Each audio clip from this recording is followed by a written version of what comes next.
It is supposed to start raining here in about 2 hours.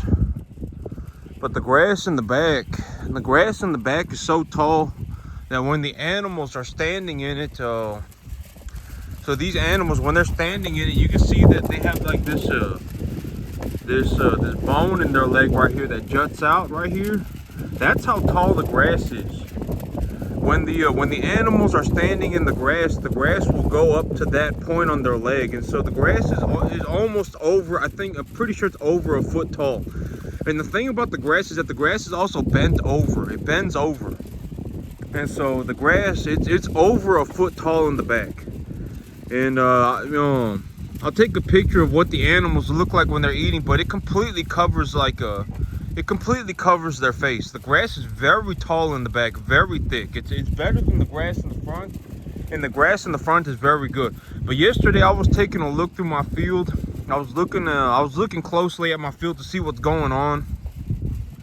It is hard to collect data accurately when the soil is dry and the weather is cold. Okay, so the best times when I collect data, the best time for me to collect data is when there is moisture in the soil. There's been moisture in the soil for at least 2 weeks, probably at least 2 weeks, maybe a week. And the weather has to be somewhere around 55 to 80 degrees. If it's been 55 to 80 and the soil has had moisture for about a week or two, that's the most accurate data that I can collect. Because if the soil is dry and the weather is cold, the metabolic activity of the plant will be affected. So it's real hard. Like one example for a realistic example is that it is hard for me to diagnose a phosphorus deficiency when it is cold outside, because when it is cold outside, the plant will turn like this, a little bit of a blue color. It will turn like a little bit of a blue color, and it will look like a phosphorus deficiency. I don't know if the cold weather is actually causing a phosphorus deficiency. Like, is that actually what's happening? Is it because that it's cold, the plant is actually responding to the cold via a phosphorus deficiency? I don't know, but it looks the same. It looks almost identical to me. And so, like yesterday I was looking through my field and I was my plant. Okay, and also another thing, like when it's dry, it's gonna look like the plant is having issues too. It's gonna look like the plant is losing its color and stuff like that. And so when it's dry and it's cold and the weather is kind of wonky, it's very difficult to collect accurate information. So today it's gonna rain. They say it's gonna rain today. There's like a 90 to 100% chance that it's gonna rain today. And here in about a week, by next Friday, it's gonna start raining again. And so I have a lot of grass. I may actually need to cut the grass with my tractor. I have a lot of grass. The grass comes up about halfway up their leg right now in the back. And these animals, they are eating a lot. They are very fat, and I went back there yesterday and I was like, oh my God, the grass still looks like this back here. I mean, it looks like the cattle haven't even touched it in the back 2/3 of the field. There is so much grass back there right now. I mean, it is, yesterday I was actually kind of like, wow, this is actually kind of incredible. There is still a lot of grass back here. I mean, an incredible amount. And so I haven't put any fertilizer on my field since the last time. The last time I put fertilizer on my field, I put fertilizer on my field on November 29th. And I paid $5.50 a ton, and I put $590 worth of fertilizer on my field. And the fertilizer was a 24-part nitrogen, 5-part phosphorus, 15-part potassium, 7-part sulfur fertilizer. And so the last time I put fertilizer on my field was maybe 3-4 weeks ago. I haven't put any fertilizer on my field this time. Next week when it starts raining, I'm going to go ahead and begin my my plans with the soil. So next week when it starts raining, I am going to look to purposefully create a mineral imbalance in my field. Unless, okay, so one of the circumstances for why I was looking to create a mineral imbalance in my field was because if I don't get a substantial amount of rain, I need the soil to be wet, and then I need there to be a substantial amount of rain, because if I am looking to push phosphorus and potassium fertilizer into the soil via water. One of the unique things about my soil here on this farm in particular is that my soil swallows stuff. When it gets real wet, when the soil here gets real wet, stuff just starts sinking into the ground like quicksand. And it just sinks into the ground. Literally, this whole thing used to be covered with hay. The whole front field used to be covered with sorghum Sudan stalks just all over the place. And it rained, and all of that stuff, all of it disappeared. It all just sank into the ground. And so, but for that to happen, I need a lot of moisture. And one of the reasons why I was looking to just go with the nitrate fertilizer was because the nitrate will move through the soil. The nitrate fertilizer will move through the soil even if there is not a lot of water. As long as there is like somewhat like between a 1/2 inch of water, 3/4 inch of water, the nitrate fertilizer will go into the ground just because the nitrate fertilizer is negatively charged. And so that was one of the reasons why I was looking to do a nitrate fertilizer. But if there is going to be a substantial amount of rain, but it's hard for me to diagnose a phosphorus deficiency right now simply because it kind of looks, my soil is dry and it is cold outside. So I don't know exactly, like me putting fertilizer on the field is not really going to, if the mineral deficiencies in the plant are being caused by the weather and not the lack of available minerals in the soil, putting more minerals on the field is not going to increase my biomass accumulation. It's not going to increase the quality of my grass.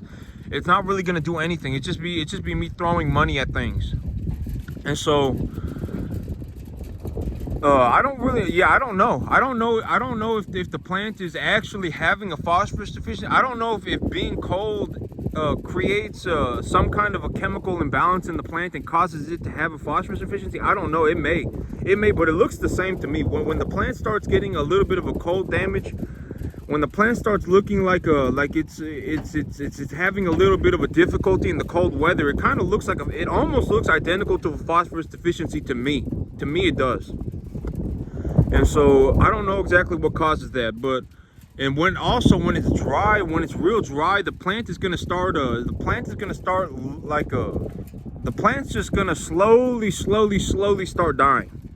And so it's gonna look like something's wrong with the plant. Oh, maybe I need to put fertilizer on the plant. Maybe I need to do something. But in all honesty, what's gonna fix the plant right now is probably some water. The grass needs some water. It hasn't rained in like 2 weeks, and so. Right now, what the grass probably needs is water. The grass does not need more fertilizer right now.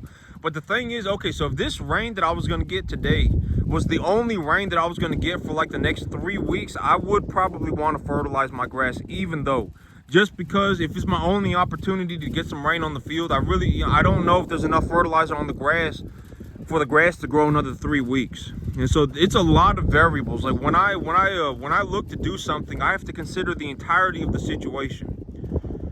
And so I am supposed to be getting rain again next week, and it's supposed to be raining several days in a row. And when it rains several days in a row, I can fertilize. I can take a look at my grass. So this is kind of like my 1 week plan. What am I looking to accomplish on my field over the next week, right? So when I look at my field over the next week, it's gonna get some rain on the field, and that should wet my soil down. And when it wets my soil down, it's also gonna be about 50 to 70 degrees. For the next week, it's gonna be about 50 to 70 degrees. So the plants should start picking back up, and the plants should start looking more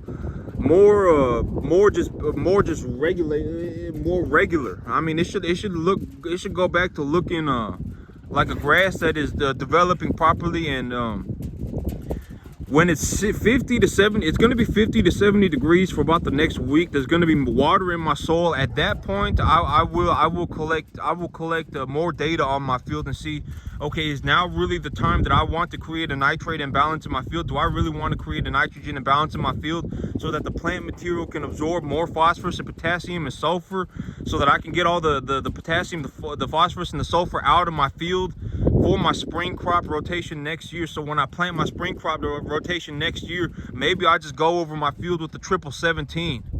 And so, you know, because it's not like this is the only crop that I'm going to grow. I also need to have my field ready to plant a spring crop when it comes to about March. January and February is usually going to be very cold. So my plan right now is that I need to keep this grass here until about March, until about the end of March. That's like my 6-month plan for my field, is that I need to have this grass here. I can't have the grass die before March. And when it hits about March, depending on what's going on, maybe I could plant something like an oat. Maybe I could plant something to get my. Maybe I could plant something like a, I don't know, some kind of a colder season millet, or something to get the. But I have to keep this grass here until March. If I don't have the grass here until March, well, I got a barn full of hay still. You know, I still have that barn full of hay. So if something does go wrong, and I still have about 2/3 of a shipping container full of corn. And so if something does go wrong, it's not going to sink my ship.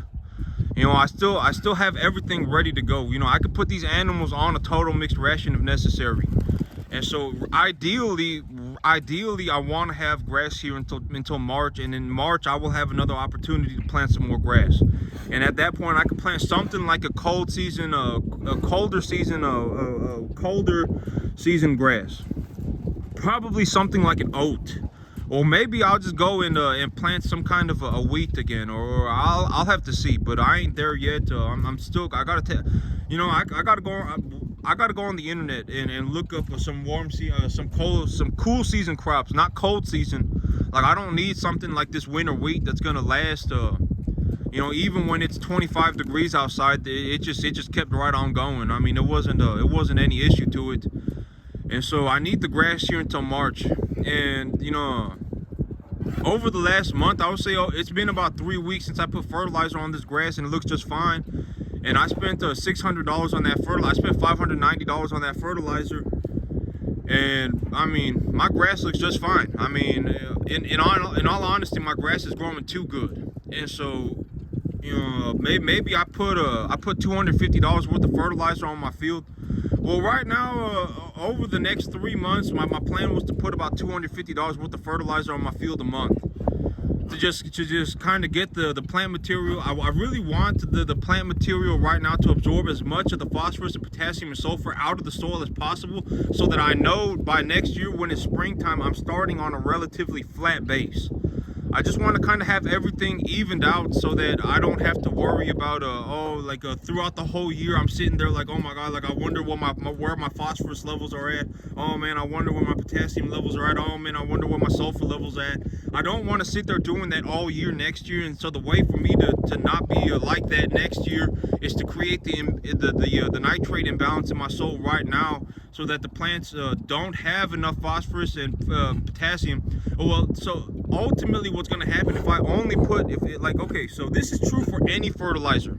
If I misdiagnose my field, let's say I mess up, right? Let's say I mess up, you know, the equivalent of having 30 cattle die on a field of crop would be me misdiagnosing my fertilizer. So let's say, oh, I look at my field and I say, oh, this looks like a nitrogen deficiency. This looks like a nitrogen deficiency, but it's actually a sulfur deficiency. But I look at my field and I don't know what I'm doing, and I misdiagnose my field. I say, okay, I think my field has a nitrogen deficiency, but in reality it's a sulfur deficiency. If I go on that field with the sulfur deficiency and put nitrogen fertilizer on it, the plant will begin to metabolize faster. The plant will say, okay, there was an abundance of nitrogen here, we are going to metabolize faster, but the sulfur deficiency will become worse. Because the plant will be scavenging for sulfur while it's absorbing all of this nitrogen, because it's trying to grow. The plant needs a balance of minerals to grow properly. And so if my field has a sulfur deficiency and I put nitrogen on it, what's going to happen is that at first the plant's going to look like it's growing a little bit better. It's going to look like it's growing better, but then it's going to hit a point where the sulfur deficiency becomes so limiting. The sulfur deficiency will actually become so bad that the plant will stop growing. It completely will stop growing, and at the end it will actually end up dying. Even though I put fertilizer on the field, the plant will still die. And so it's very, very, very, very important to diagnose soil the mineral levels of soil correctly. Because if I don't diagnose the mineral levels of my soil correctly, I mean, my grass is not gonna grow. It's not gonna grow. I mean, it just is what it is. I mean,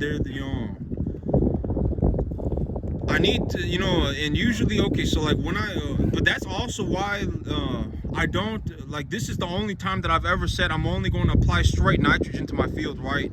This is the only time that I've ever said I'm only going to apply straight nitrogen to my field, and the only reason that I'm going to do that is because over like the last about 3 months, I've been putting phosphorus and potassium and sulfur on my field along with the nitrogen, and I've been putting it on at a rate that was beyond what my target rate was. And my target rate, I'm looking to get my grass somewhere around 7 to 10 parts nitrogen, 1 part phosphorus, and about 5 to 7 parts potassium, and about probably 3 to 4 parts sulfur. That's my target rate. And so I've been putting I've been putting a mixture of all 4 things on my field over the last 3 months. And I've been putting them on at a ratio that's closer to about 5:1. It's closer to about 5:1:3. And so I really want to just push the nitrogen up just a little bit more. I want to push the nitrogen up just a little bit more. And while I'm pushing the nitrogen up, I want to see what happens to the phosphorus and sulfur levels on my field and the potassium levels on my field. My field also does have potassium issues.